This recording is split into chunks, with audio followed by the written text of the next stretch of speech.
Hey buddies, where are you going? Subscribe my channel to meet me again. Hello बच्चों, आज हम पढ़ेंगे chapter number 6 life process का 4th part. हमने 3rd part तक respiration in human beings cover किया है और इस पार्ट में हम रेस्पिरेशन की नेक्स्ट स्टेप मतलब कि ट्रांसपोर्टेशन के बारे में बात करने वाले हैं। तो चलिए स्टार्ट करते हैं ट्रांसपोर्टेशन से।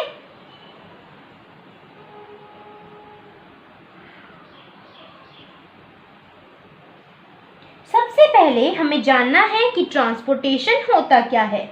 The circulatory system is responsible for transport of various substances in human beings. तो जो भी हम फूड खा रहे हैं वो हमारे बॉडी के एनर्जी बन के हमारे बॉडी के डिफरेंट ऑर्गन्स में जाता है और इसी को बोलते हैं ट्रांसपोर्टेशन। तो ट्रांसपोर्टेशन किसके द्वारा होता है?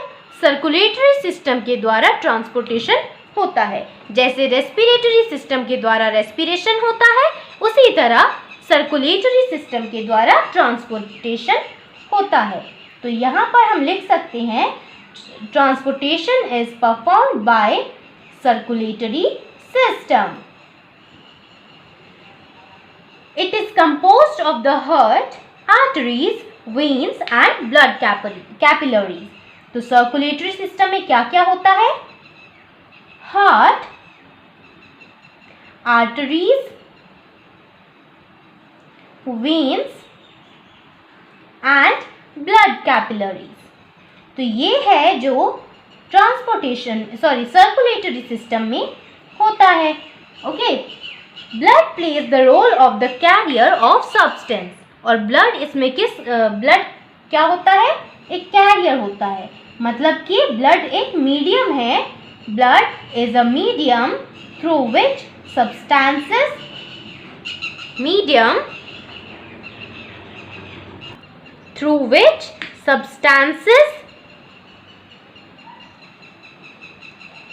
move into different parts of our body। तो एक ब्लड जो है वो एक मीडियम है जिसके द्वारा जो भी सब्सटेंस है वो हमारी बॉडी के डिफरेंट ऑर्गन्स में जाता है, या फिर हम इसको कैरियर या मीडियम बोल सकते हैं। फर्स्ट हम पढ़ेंगे हार्ट के बारे में। तो चलिए स्टार्ट करते हैं हार्ट से।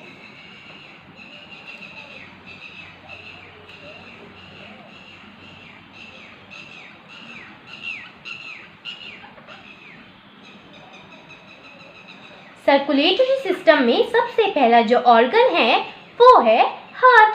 तो चलिए स्टार्ट करते हैं हार्ट से। सबसे पहले मैं आपको हार्ट का एक पिक्चर दिखाना चाहूंगी। तो चलिए देखते हैं हार्ट का डायग्राम। तो हार्ट में हमारे पास होता है aorta, pulmonary veins, left atrium, left ventricle, septum जो कि एक डिवाइडिंग वॉल का काम करती है, right ventricle, vena cava from lower body, right atrium, vena cava from upper body and pulmonary arteries. तो ये जो है हमारे हार्ट के अंदर प्रेजेंट होते हैं। तो चलिए अब पढ़ते हैं हार्ट के बारे में। तो हार्ट एक मस्कुलर ऑर्गन है जो कि कार्डियक मसल से बना है। It is a muscular organ composed of cardiac muscles। तो अगर आपसे पूछा जाए कि हार्ट कौन से मसल से बना है तो आप आंसर करेंगे cardiac muscles. It is so small that it can fit inside N adults wrist. तो ये इतना छोटा होता है कि ये एक बड़े इंसान के रिस्ट में इजीली फिट हो सकता है। The heart is a pumping organ which pumps the blood. तो हार्ट का काम क्या होता है? It pumps the blood. ये ब्लड को पंप करता है। The human heart is composed of 4 chambers. इसके अंदर क्या होता है? इसके अंदर 4 चैम्बर्स होते हैं। 4 चैम्बर्स होते हैं। चलिए वो चैम्बर्स पढ़ते हैं। Number 1, right atrium. ये मैंने आपको अभी डायग्राम में दिखाया है। Left atrium, right ventricle and left ventricle. तो ये 4 चैम्बर्स जो हैं हार्ट के अंदर प्रेजेंट होते हैं। जब हमारा हार्ट ब्लड को पंप करता है तो वो कभी कॉन्ट्रैक्ट होता है तो कभी रिलैक्स करता है। मतलब कि दिल धड़कता है तो कभी वो कॉन्ट्रैक्ट होता है और कभी रिलैक्स करता है। तो कॉन्ट्रैक्शन ऑफ कार्डियक मसल्स का जब कॉन्ट्रैक्शन होता है उसको हम बोलते हैं साइस्टोली। और जब रिलैक्सेशन होता है उसको हम बोलते हैं relaxation of cardiac muscles is called as डायस्टोली।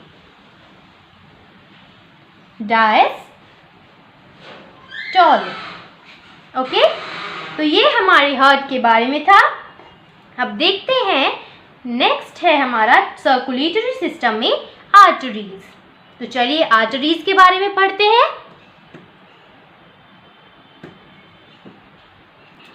तो चलिए पढ़ते हैं arteries. These are thick walled blood vessels which carry oxygenated blood from the heart to different organs. तो ये क्या है? थिक वॉल्ड ब्लड वेसल्स हैं। थिक वॉल्ड ब्लड वेसल्स तो मतलब आर्टरीज जो हैं ब्लड वेसल्स हैं जो कि ऑक्सीजनेटेड ब्लड को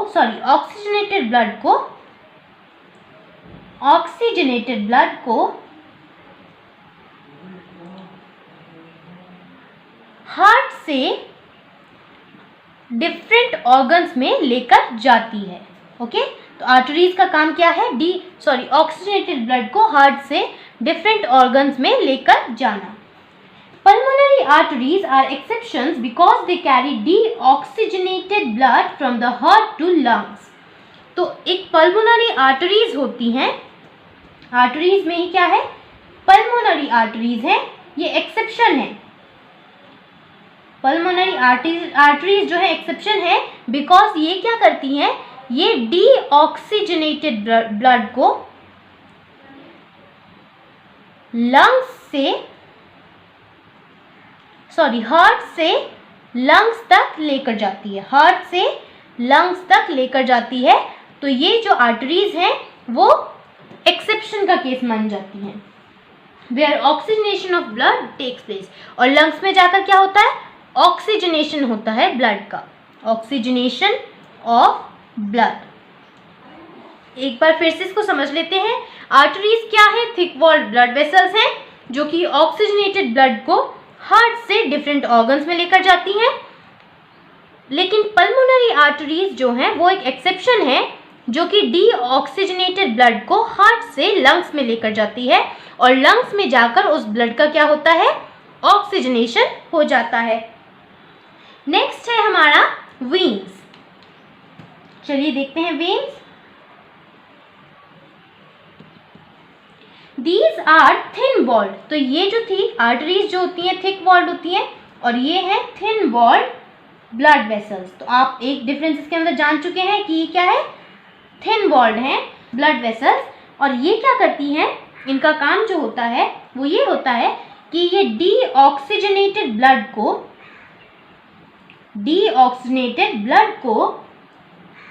डिफरेंट ऑर्गन से हार्ट में लेकर आती है। ओके, तो मतलब ये बिल्कुल आर्टरीज के जो अपोजिट है वो काम करती हैं। वो तो ऑक्सीजनेटेड ब्लड को हार्ट से डिफरेंट ऑर्गन्स में ले जा रही थी और ये डीऑक्सीजनेटेड ब्लड को डिफरेंट ऑर्गन्स से हार्ट में लेकर जाती हैं। Okay, pulmonary veins are exception. जैसे यहाँ पे पल्मोनरी आर्टरीज एक्सेप्शन है वैसे ही यहाँ पर पे क्या है? पल्मोनरी वेन्स जो हैं वो एक एक्सेप्शन है। और पल्मोनरी वेन्स का काम क्या होता है? वो ऑक्सीजनेटेड ब्लड को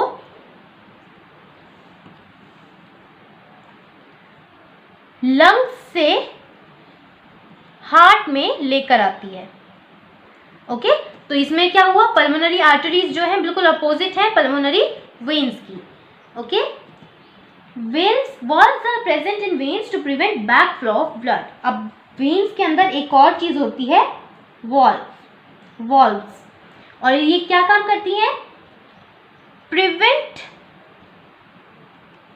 बैक फ्लो ऑफ ब्लड। इसको मैं समझाती हूं। तो वॉल्व्स का काम होता है कि ब्लड वापस से फ्लो बैक ना करे, उसको रोकना, उसको रेजिस्ट करना। तो ये काम किसका होता है, वॉल्व्स का काम होता है। ओके, नेक्स्ट देखते हैं कैपिलरीज। नेक्स्ट है हमारे पास capillaries.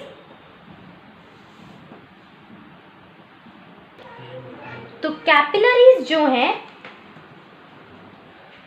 these are the blood vessels which have single celled walls। तो इनकी क्या होती है, सिंगल सेल्ड वॉल्स होती हैं, और इसमें क्या होता है, exchange of materials between blood and surrounding takes place across this thin wall. तो इसमें क्या होता है, exchange of material between the blood and the surroundings. तो ये काम किसका होता है, तो कैपिलरीज जो हैं सिंगल सेल वॉल्स होती हैं जिसमें exchange of materials between blood and the surroundings होता है। मतलब कि ब्लड और सराउंडिंग्स का जो मटीरियल होता है उसका एक्सचेंज होता है। ओके, सो नेक्स्ट है the capillaries then join together to form veins that convey the blood away from the organ और टिश्यू। तो कैपिलरीज एक साथ जुड़ती हैं और वेन्स बनती हैं जो कि ऑर्गन से ब्लड को ऑर्गन तक लेकर जाती है। ओके, नेक्स्ट है ब्लड। अब हम पढ़ेंगे ब्लड के बारे में।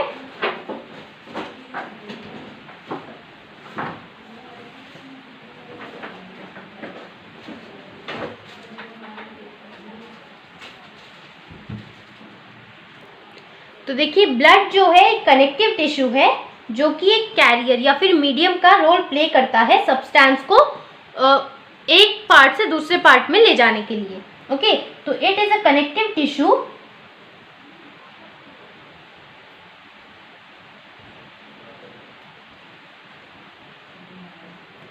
which plays the role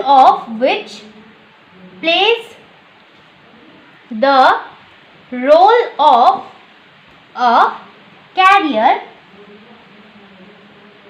for various substances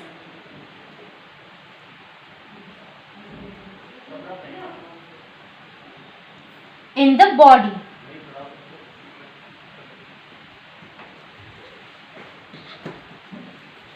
तो ब्लड के अंदर क्या क्या होता है, blood is composed of,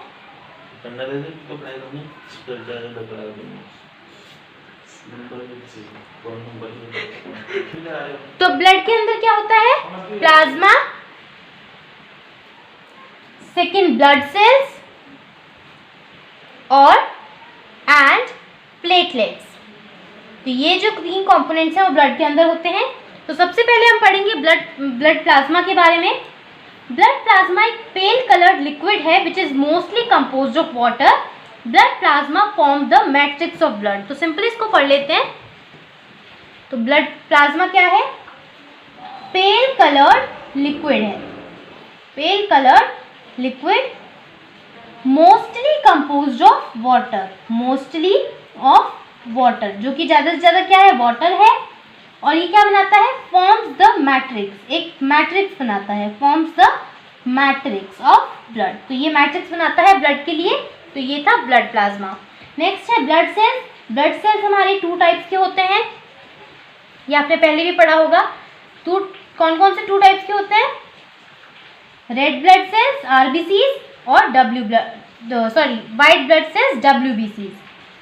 okay, तो आरबीसीज जो होते हैं, रेड ब्लड कॉर्प्यूसल्स जो होते हैं, these are of red colour के होते हैं। ये तो कॉमन सी बात है, क्योंकि इनके अंदर क्या होता है, हीमोग्लोबिन होता है। हीमोग्लोबिन की वजह से इनका कलर कैसा होता है, रेड होता है। और ये हीमोग्लोबिन क्या है? पिगमेंट है। The transport of oxygen happens through haemoglobin, और इस हीमोग्लोबिन से क्या होता है? ट्रांसपोर्ट ऑफ ऑक्सीजन जो होता है वो हीमोग्लोबिन की मदद से ही होता है। ट्रांसपोर्ट ऑफ ऑक्सीजन जो है हीमोग्लोबिन की मदद से होता है। दूसरा है हमारा वाइट ब्लड सेल्स। ये पेल वाइट कलर के होते हैं, मतलब कि ऑफ वाइट कलर के होते हैं। They play important role in the immunity, और ये हमारी इम्यूनिटी को बूस्ट करने में इंपॉर्टेंट रोल प्ले करते हैं। नेक्स्ट है हमारा प्लेटलेट्स। तो प्लेटलेट्स का काम क्या होता है? प्लेटलेट्स ब्लड कोगुलेशन में हेल्प करते हैं। Responsible for blood coagulation.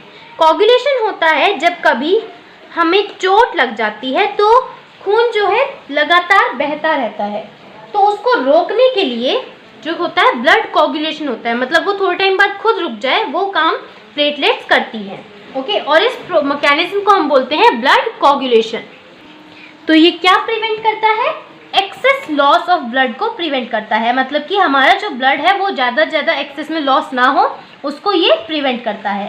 Prevents excess loss of blood. Okay, तो ये हमारा क्या था? ब्लड के कंपोनेंट्स थे, और ब्लड क्या होता है ये हमने आपको पढ़ाया।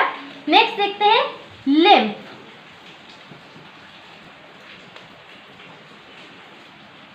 तो नेक्स्ट है हमारा लिम्फ। लिम्फ एक सिमिलर है जो ब्लड की तरह ही है, लेकिन लिम्फ के अंदर आरबीसीज मतलब रेड ब्लड सेल्स नहीं होते हैं। तो अगर इसके अंदर रेड ब्लड सेल्स नहीं है तो इसका मतलब हीमोग्लोबिन भी नहीं होगा, और इसलिए ये क्या होगा? व्हाइट कलर का होगा। Lymph is similar to blood, similar to blood, और इसमें क्या होता है? आरबीसीज एब्सेंट होते हैं, मतलब कि होते ही नहीं है। Okay, lymph is formed from the fluid which leaks from blood capillaries and goes to the intercellular space in the tissues. This fluid is collected through lymph vessels and finally returned to the blood capillaries. तो lymph कब बनता है? lymph तब बनता है जब blood capillaries से एक fluid leak होता है और वो intercellular space में चला जाता है टिश्यूज की, और ये जो फ्लूइड होता है वो लिम्फ वेसल्स में जाता है और वापस से कहाँ चल जाता है? ब्लड कैपिलरीज में जाता है। तो आपको लिम्फ के लिए क्या जाना जरूरी है? Formed from the fluid which leaks from blood capillaries. तो ये किससे बनता है? जो फ्लूइड ब्लड कैपिलरीज से लीक होता है उससे ये बनता है, and goes to the intercellular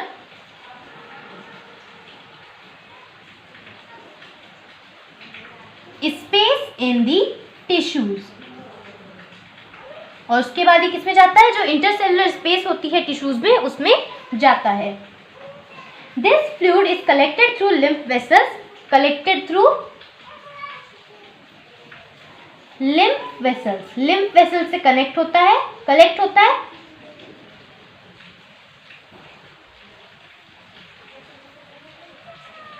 and finally return to the, और उसके बाद ये रिटर्न होता है किसमें? ब्लड कैपिलरीज में। Return to the blood capillaries.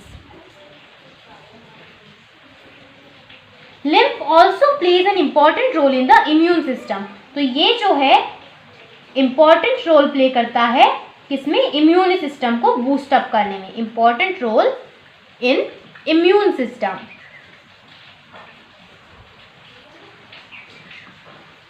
Lymph is a yellowish fluid है,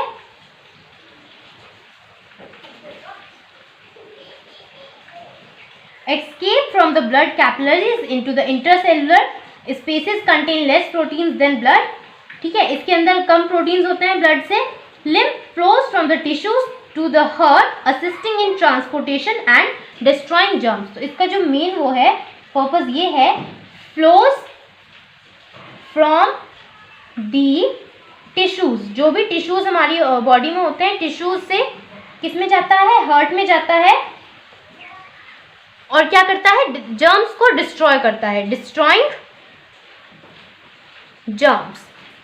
ओके, तो लिम्फ का जो काम है ये होता है, ये ब्लड के जैसा होता है, इसके अंदर आरबीसीज नहीं होते हैं और इम्यून सिस्टम में बहुत इंपॉर्टेंट रोल प्ले करता है, येलोइश फ्लूइड है और क्या करता है, ये टिश्यूज से हार्ट में जाता है और उसके बाद वहां पर क्या करता है, जर्म्स को जो है वो डिस्ट्रॉय करता है। ओके, नेक्स्ट टॉपिक है हमारा डबल सर्कुलेशन। तो डबल सर्कुलेशन देखते हैं।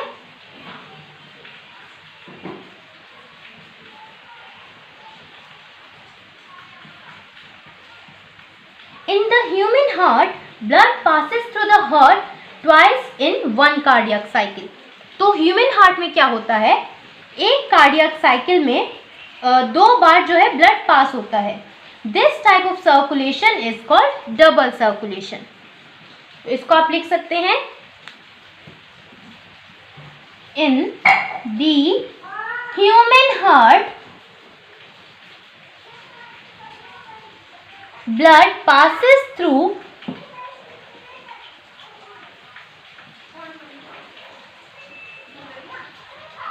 the heart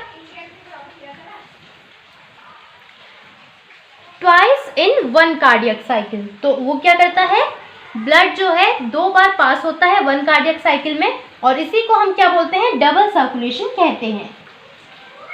One complete heartbeat in which all the chambers of the heart contract and relax once is called cardiac cycle। अब एक कार्डियक साइकिल क्या होता है,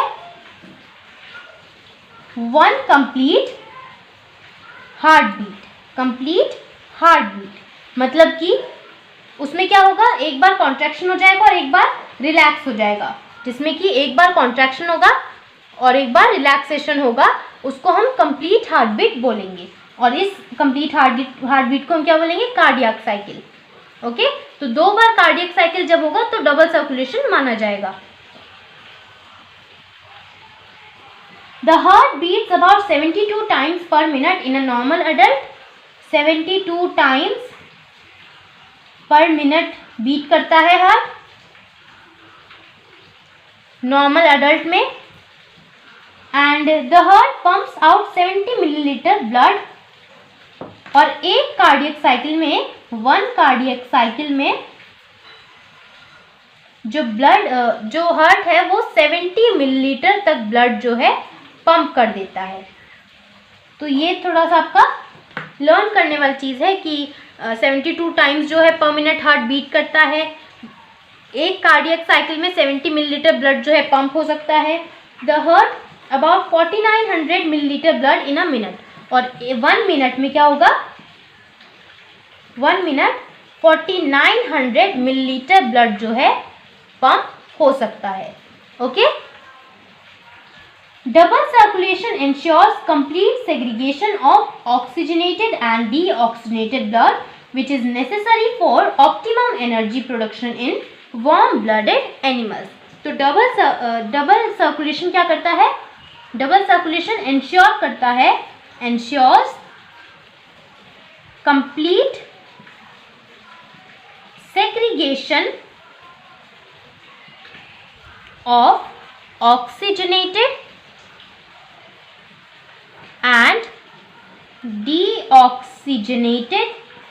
तो complete segregation हो, ये जो है डबल सर्कुलेशन इंश्योर करता है ब्लड। और ये नेसेसरी क्यों है, विच is necessary for optimum energy.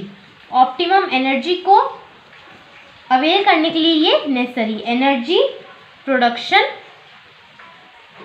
Okay, तो डबल सर्कुलेशन जो है वो इंश्योर करता है कि एक कार्डियक साइकिल में या फिर सेग्रीगेशन हो, ऑक्सीजनेट पूरी तरह से ऑक्सीजनेटेड और डीऑक्सीजनेटेड ब्लड का सेग्रीगेशन हो। ओके, तो ये था हमारा ह्यूमन ट्रांसपोर्टेशन सिस्टम। अब हम पढ़ेंगे कि प्लांट्स में ट्रांसपोर्टेशन किस तरह से होता है। ट्रांसपोर्टेशन इन प्लांट्स, तो प्लांट्स के अंदर स्पेशलाइज्ड स्पेशलाइज्ड वेस्कुलर टिश्यू होते हैं जिससे ट्रांसपोर्टेशन टेक प्लेस करता है।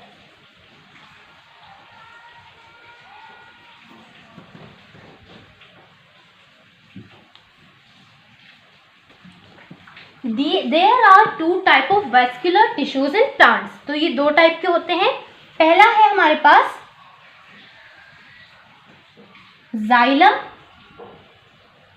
और फीलियम।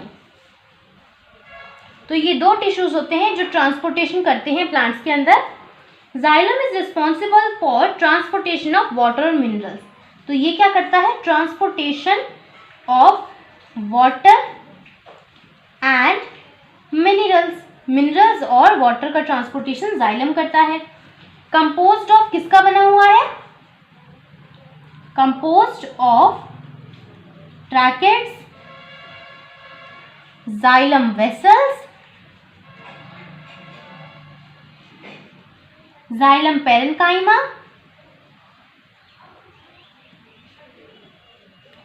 ये शायद आपने 9th क्लास में भी पढ़ा होगा, एंड जाइलम फाइबर। तो जो जाइलम है वो tracheids, xylem vessels, xylem parenchyma और जाइलम फाइबर से बना होता है। Tracheids in xylem vessels are conducting elements. तो ट्रैकेट्स और जाइलम वेसल्स जो है वो कंडक्टिंग एलिमेंट्स हैं। The xylem makes a continuous tube in plants which runs from root to stem and right up to the veins of leaves. तो xylem जो है, xylem makes a continuous tube in plant, continuous tube बनाता है एक plant में, विच runs from, जो कि stem से लेकर लीव्स के वेन तक जाती है, which runs from roots to stem and then veins of the leaves. और उसके बाद ये क्या करता है? जो वाटर और मिनरल्स है वो लीव्स से प्लांट के अदर पार्ट्स में लेकर जाता है। Carry water and minerals from the leaves to the other parts of plant. तो ये जाइलम का काम होता है। ओके, नेक्स्ट है हमारे पास phloem. Phloem is responsible for transportation of food. तो फीलियम जो है ट्रांसपोर्टेशन ऑफ फूड करता है। तो यहां पर आप लिखेंगे ट्रांसपोर्टेशन ऑफ फूड। इसके अंदर कौन कौन से किस चीज से कंपोज होता है? Composed of sieve tubes, companion cells,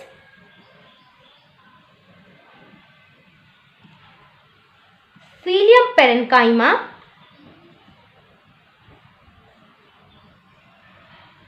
and bast fibers। और इसके अंदर जो कंडक्टिंग एलिमेंट है वो है हमारा sieve tube। sieve tube is the conducting element, is conducting element। Okay, और ये क्या करता है? यहाँ पर क्या था? वाटर और मिनरल्स को लीव से लेकर अदर पार्ट्स में जा रहा था प्लांट्स के, लेकिन यहाँ पर क्या होता है? Carries product of photosynthesis. जो भी प्रोडक्ट फोटोसिंथेसिस में निकल कर आते हैं उनको रूट्स से लेकर, फ्रॉम रूट्स से लेकर to the other parts of plant, plants के अदर पार्ट तक लेकर जाता है। ओके, तो एक बार फिर से देख लेते हैं। जाइलम जो है ट्रांसपोर्टेशन ऑफ वाटर और मिनरल्स करता है, वेरएज फीलियम में ट्रांसपोर्टेशन ऑफ फूड होता है। जाइलम किससे बना है? Tracheids, xylem vessels, xylem parenchyma और जाइलम फाइबर से। जाइलम क्या है? कॉन्टिन्यूअस ट्यूब है जो कि रूट से लेके स्टेम तक और उसके बाद लीव्स की वीन्स तक जाती है और वाटर और मिनरल्स को लीव से दूसरे पार्ट्स में प्लांट के पहुंचाती है। फीलियम में क्या होता है? फूड का ट्रांसपोर्टेशन होता है। Sieve tube, companion cells, phloem parenchyma और बास्ट फाइबर से ये बना होता है। सीव ट्यूब इसमें कंडक्टिंग एलिमेंट है और ये क्या करता है, जो भी प्रोडक्ट फोटोसिंथेसिस में बनते हैं उन्हें रूट से बाकी प्लांट के पार्ट्स में लेकर जाता है। ओके, नेक्स्ट देखते हैं।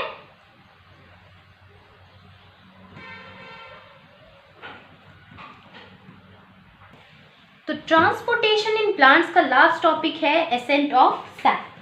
तो जो भी मिनरल्स और वाटर का अपवर्ड मूवमेंट होता है रूट से डिफरेंट प्लांट पार्ट्स में, उसको हम एसेंट ऑफ सैप बोलते हैं। तो upward movement of water,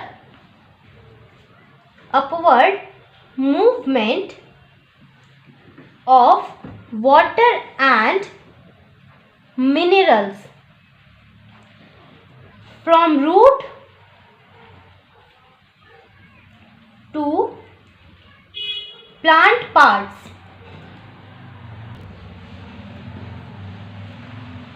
is called as ascent of sap। और इसके जो फैक्टर्स हैं जिस पर डिपेंड करता है, इसके फैक्टर्स एक बार देख लेते हैं। कॉमन फैक्टर्स वो है root pressure, the walls of cells of root hairs are very thin, water from soil enters the root hair because of osmosis, root pressure is responsible for movement of water up to the base of the stem। तो root pressure की वजह से क्या होता है, जो पानी है इस रूट से लेकर के स्टेम तक ऊपर चढ़ता है। उसके बाद है कैपिलरी एक्शन। कैपिलरी एक्शन बोलते हैं इसी को, कि कभी जब भी पानी नीचे से ऊपर की तरफ जाता है उसको कैपिलरी एक्शन बोलते हैं। तो इसके ऊपर भी एसेंट ऑफ सैप डिपेंड करता है। फिर है adhesion, cohesion of water molecules. Water molecules make a continuous column in the xylem because of forces. तो जो भी एडहेशन फोर्सेस हैं उसकी वजह से भी पानी जो है रूट से क्या करता है, मिनरल्स और जो पानी है वो रूट से प्लांट पार्ट की तरफ बढ़ते हैं। और ट्रांसपिरेशन पुल, और जो एक ट्रांसपिरेशन पुल भी जो है वो भी इसका एक फैक्टर है, मतलब कि एक पुल आता है ऊपर से, कि एक जो नीड है एनर्जी की, उसकी वजह से भी मूवमेंट ऑफ वाटर और मिनरल्स रूट से प्लांट पार्ट्स में होता है। तो ये एक छोटा सा टॉपिक था एसेंट ऑफ सैप, और यहाँ पर जो है आपका ट्रांसपोर्टेशन इन प्लांट्स ओवर हो चुका है। इसके बाद हमारा नेक्स्ट प्रोसेस होगा excretion in human beings and excretion in plants. तो इस वीडियो को हम यहीं पर खत्म करते हैं, और नेक्स्ट वीडियो में आपको बताएंगे कि एक्सक्रीशन किस तरह से प्लांट्स और ह्यूमन बींग्स में होता है। जुड़े रहिए हमारे चैनल से। Thank you. Bye bye everyone.